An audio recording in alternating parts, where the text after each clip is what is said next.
Okay, so today I felt like sharing a little bit of why I became a life coach and what my journey has looked like to get to this point.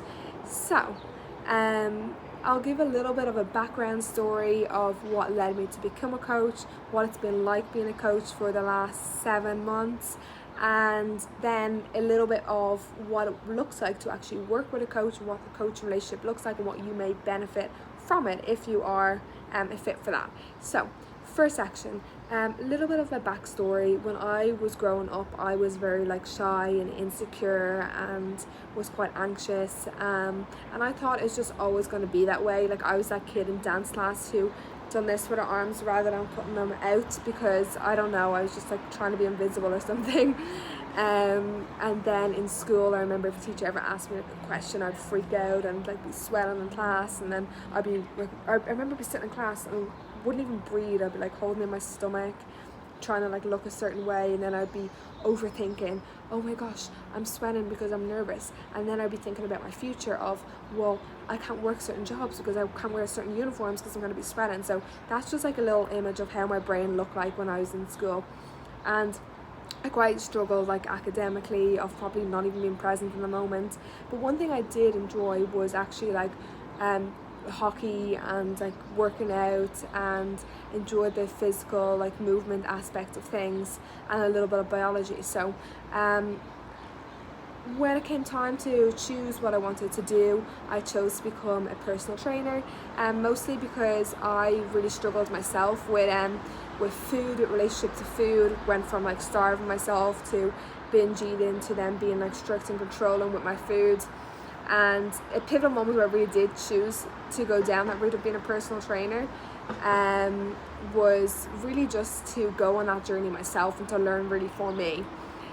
So I really thought, well, how can I do this, because I don't have the confidence. But anyway, took the advice and just took the first step in applying to be the personal trainer. And then on the course, I realized that, well, all these other kids in the class as well just feel the same way. We're all a little nervous, we're all a little anxious, we all don't know if we can actually do it. But we learned the skills that we needed to learn throughout the 2 years of constantly practicing to, teach in front of the group.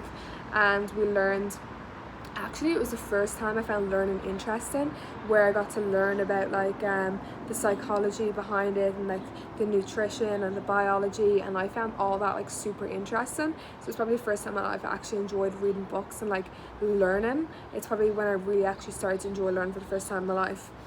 And then so I worked as a personal trainer for a couple of years, and what I noticed is a lot of clients that came to me had issues, not just with their weight, but with their self-worth, with self-love, with anxiety, with feeling really low, with feeling is this it, and then feeling like they came to the gym for a need to look a certain way for someone else, or to to basically punish themselves. So if they ate bad at the weekend, they wanted to come and they wanted to punish themselves, and they wanted results fast. So really lacking that compassion towards themselves as well. And I didn't really know how to help that at that time. I noticed that it was more that someone was searching for than just a workout plan. And over the years as being a personal trainer, I started to get a lot more interested into, the habits, the behaviors, why people do what they do, the psychological fact of it, and I wanted to study more about that. But then also for myself, I didn't see myself staying in a job of working split shifts every day and not ever traveling. I really wanted to travel. So what I'd done is, up and I went away. Me and my friend Neve went to Greece to work for a month.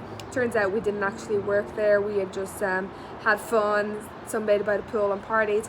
And then we actually travelled for a couple of months around Europe, and we had the best time ever. It's actually the first time where I felt like I wasn't so attached to exercise or to food then, because I didn't need it. I was going to food, I was going to exercise to obviously get something from my controlling the food. But what happened was I just felt so alive, was living so in the moment, and was just having fun and making memories along the way, that I didn't care that I couldn't afford all of the specific food that I wanted to eat. I could only afford say pasta and potatoes, and I couldn't afford a gym membership, so I just hiked mountains and was just going around and literally singing, having fun, braiding my hair on my days off, hiking mountains, like it was going to the beach, not even speaking the same language as people around us. We just had the most fun, and that's when I realized this is what I want to do. So off I went. Then I came home, and my next decision was I was going to go to Australia. So I was going to save up 5,000 to enter the country, and then I just got offered a job randomly in Florida. So I said, oh well, why not, get to save money and I get to be in another country, so it's a win-win, and it's sunny. So I actually went to Florida on the HTB program, and I stayed there for 8 months, and then after Florida, actually ended up moving around to 5 other states after that in the States, and stayed for a total of 3 years. And I worked in literally any job you could imagine. Like I worked as a personal trainer, as a swim coach, an aqua aerobics teacher, a housekeeper, a server, front desk attendant, a barista, like you name it. I done any job over those 3 years, and I had a lot of fun. I made a lot of memories. I met a lot of people. Also, there was obviously some ups and downs in my life at that time, like everyone is, and COVID happened, and I was like here. But then I came back to Ireland in October, just gone, so maybe like 8 months ago, I think.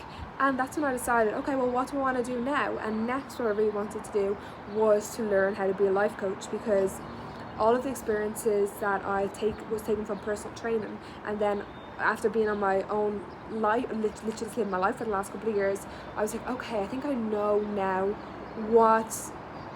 how I can help in that area, like what was like missing, what was the missing piece.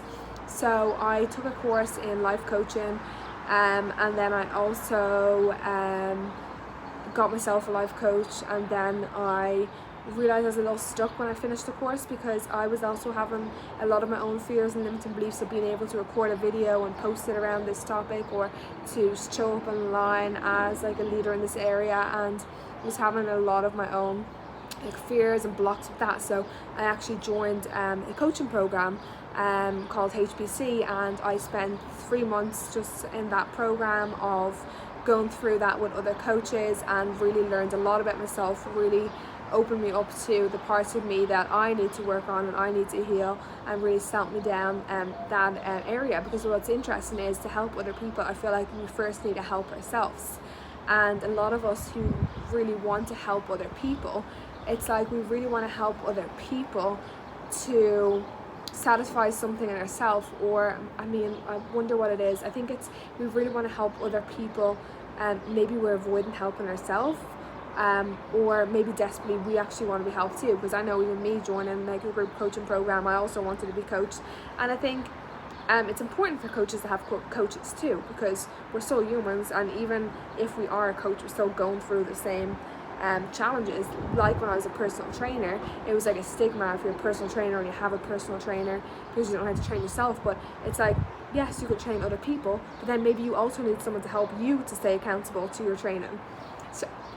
So that's kind of how I went around, did a full circle back to it, and realized that my favorite thing to help people with is really discovering what their dreams are, of helping people who feel like they're going through the motions of life, literally from A to B on like a treadmill of life, or going around in a cycle and feel like they're just going nowhere, and that there's more to life. They want more, they know they have more in them to give, they're just not, and they're doing all the things in life that they feel like they should, and then they know really deep down that there is more things that they could be doing, but the thing that's stopping them is just fear of taking that next step, or fear of thinking, well, is this road really for me?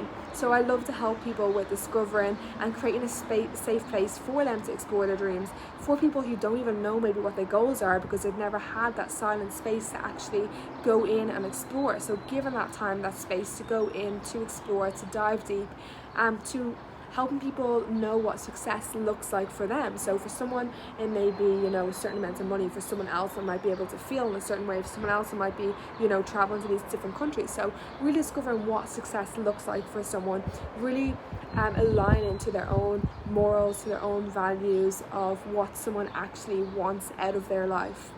And a lot more. That's literally just like the icing on the top of the cake, and we go all the way in the layers. So onto my last point of the video, because I'm conscious of the time. I just don't want it to be a super long video.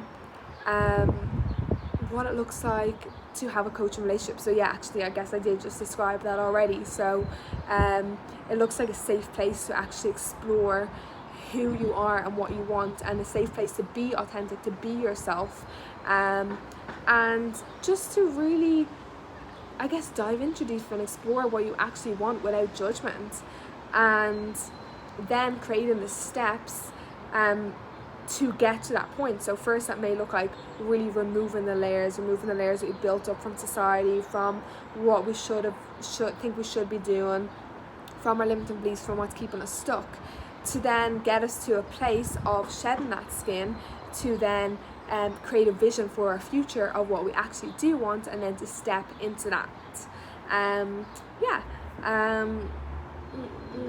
trying to think if there's anything else I need to touch on this video. I think I pretty much got everything I wanted to get across in this video, actually. So I hope you enjoyed it. I hope it was somewhat, actually I'm sure it was informative and a little educational. So I'm glad that you watched it through to the end of the video. If you did, I'll give you a high five. And if you are interested to learn anything more about coaching, what it looks like to have a coaching relationship with me, I will make another future video, or do feel free just to send me a DM or send me an email. My email is crosscoaching@gmail.com, and I look forward to connecting with y'all. Bye bye.